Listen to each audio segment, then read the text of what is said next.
Blinken పర్యటనలో చైనాతో సత్సంబంధాలను తిరిగి నెలకొల్పే ప్రయత్నాల కంటే చైనాను తెంపుకోదలుచుకోలేదు అనే ధోరణి ఎక్కువగా కనిపిస్తుంది. బుగ్గగిల్లి జోల పాడినట్లు వార్నింగ్లు ఇస్తున్నామని చెబుతూనే దౌత్యాన్ని దూరం కానివ్వద్దనే సందేహాలను పంపుతున్నారు. ఒక విధంగా రెండు దేశాల పరిస్థితి ఇలాగే ఉంది. ప్రపంచంపై తమ ఆధిపత్యాన్ని నిరూపించుకునే పోటీలో రెండు దేశాలు మల్లగుల్లాలు పడుతున్నాయి.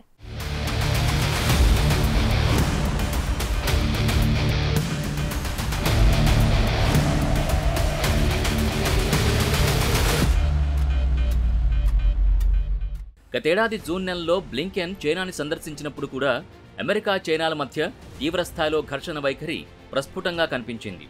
దానికి ముందు చైనాకు చెందిన నిఘా బెలూన్ ఒకటి అమెరికాలోని అణ్వాయుధాలున్న ప్రాంతంలో ఎగిరింది. చైనా గూఢచర్యానికి పాల్పడుతున్నట్టు అమెరికా అనుమానించింది. దీనిపై చైనా విచారం వ్యక్తం చేసింది. పౌర వాతావరణం ఇతర శాస్త్రీయ అవసరాల కోసం ప్రయోగించగా అది దారితప్పి వచ్చినట్టు వివరణ ఇచ్చుకుంది. అయితే అప్పటికే ప్లాన్ చేసుకున్న బ్లింకెన్ పర్యటన అప్పటికి ఆగింది. జో బైడెన్ 2021లో అధికారం చేపట్టిన తర్వాత అదే మొదటిసారి అమెరికా ఉన్నత స్థాయి దౌత్యవేత్తలు చైనాకు వెళదామని అనుకున్న సమయం. మొత్తానికి గతేడాది సందర్శించినప్పటికీ రెండు దేశాల మధ్య స్నేహం కుదరలేదు. 2022 నవంబర్లో ఇండోనేషియాలోని బాలీలో జిన్పింగ్, బైడెన్ కలిసిన తర్వాత ఇరు దేశాల మధ్య ఉద్రిక్తతలు కాస్త నెమ్మదించినప్పటికీ మళ్లీ వార్నింగ్ పరంపర నడిచింది. అమెరికా తైవాన్ అంశాన్ని ప్రస్తావించిన ప్రతిసారి చైనా తన యుద్ధ నౌకలను, విమానాలను తైవాన్లోకి నెడుతూనే ఉంది. ఇప్పుడు కూడా అంతే. బ్లింకెన్ అలా వచ్చి వెళ్లాడో లేదో గంటల వ్యవధిలోనే తైవాన్ గగనతలంలో చైనా యుద్ధ విమానాలు ఎగిరాయని తైవాన్ ప్రభుత్వం ప్రకటించింది. ఇలా అమెరికాతో చైనా దోబూచులాట కొనసాగుతూనే ఉంది. బ్లింకెన్ పర్యటన తర్వాత చైనా అధ్యక్షుడు జిన్పింగ్ మాట్లాడుతూ యుఎస్ చైనాలు ప్రత్యర్థులు కాకుండా భాగస్వాములుగా ఉండాలని కోరారు. యునైటెడ్ స్టేట్స్ సంపన్నంగా ఉండాలని చైనా నమ్మకంగా, బహిరంగంగా కోరుకుంటుందని, అలాగే చైనా అభివృద్ధిని అమెరికా సానుకూల దృష్టితో చూడాలని కూడా జిన్పింగ్ బ్లింకెన్తో అన్నట్టు సమాచారం.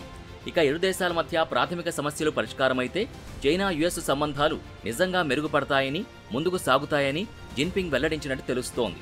చైనా యుఎస్లు శత్రువులుగా కాకుండా భాగస్వాములుగా ఉండాలని, ఒకరికొకరు హాని కాకుండా ఒకరికొకరు విజయం సాధించడంలో సహాయపడాలని జిన్పింగ్ కోరుకున్నారు.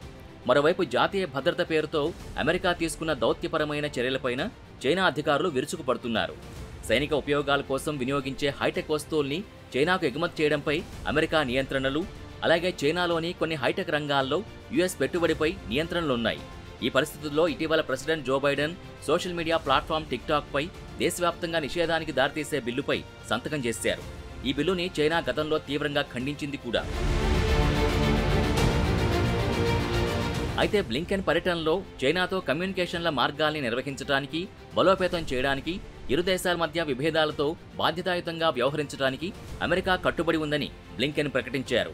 ఇక బ్లింకెన్కి చైనా విదేశాంగ మంత్రి వాంగ్ యీకి మధ్య 5 గంటల పాటు ముఖాముఖి సమావేశం జరిగింది.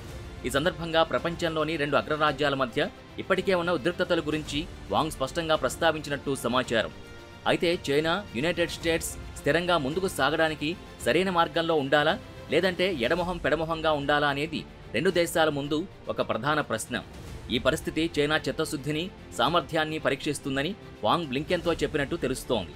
ఇక ప్రపంచ సమస్యలకి వ్యతిరేకంగా ఇరుపక్షాలు అంతర్జాతీయ సహకారానికి నాయకత్వం వహించాలా వద్దా అనేది కూడా సమావేశంలో చర్చకొచ్చినట్టు సమాచారం.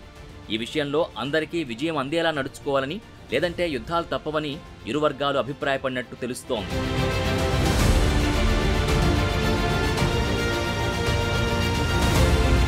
ఇరు నేతల మధ్య జరిగిన క్లోజ్డ్ డోర్ సమావేశంలో వాంగ్ బ్లింకెన్ని కొన్ని అంశాల్లో క్లారిటీ అడిగినట్టు తెలుస్తోంది.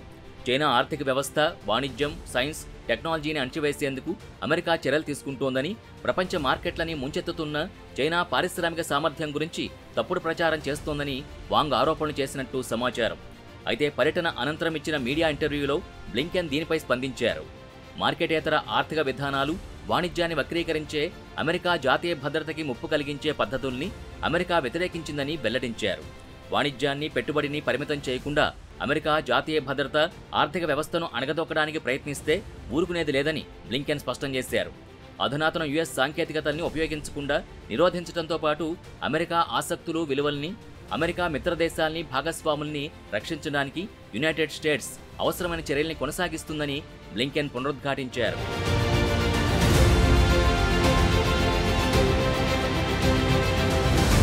అలాగే చైనా సామ్రాజ్యవాదంపై కూడా బ్లింకెన్ కీలక వ్యాఖ్యలు చేశారు. హాంకాంగ్ స్వయం ప్రతిపత్తి, ప్రజాస్వామ్య సంస్థల క్షీణత, జిన్జియాంగ్, టిబెట్లలో చైనా మానవ హక్కుల ఉల్లంఘన గురించి, అలాగే అంతర్జాతీయ అణచివేత, ఆందోళన గురించి కూడా బ్లింకెన్ ఆందోళన వ్యక్తం చేశారు. రష్యా రక్షణ పారిశ్రామిక స్థావరానికి చైనా మద్దతుపై బ్లింకెన్ తీవ్ర అభ్యంతరం లేవనెత్తారు.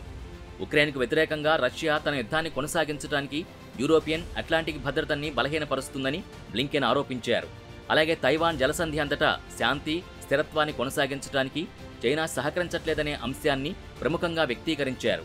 తైవాన్ సంబంధాల చట్టం, 3 జాయింట్ కమ్యూనిక్స్, 6 హామీల ద్వారా మార్గనిర్దేశం చేయబడిన US-1 చైనా విధానానికి ఎటువంటి మార్పు లేదని బ్లింకెన్ వెల్లడించారు. సెకండ్ థామస్ షోల్ వద్ద చైనా చర్యల్ని అస్థిరపరచడం, దక్షిణ చైనా సముద్రంలో చట్టాన్ని, నావిగేషన్ స్వేచ్ఛని సమర్థించాల్సిన ప్రాముఖ్యతపై బ్లింకెన్ ఆందోళన వ్యక్తం చేశారు.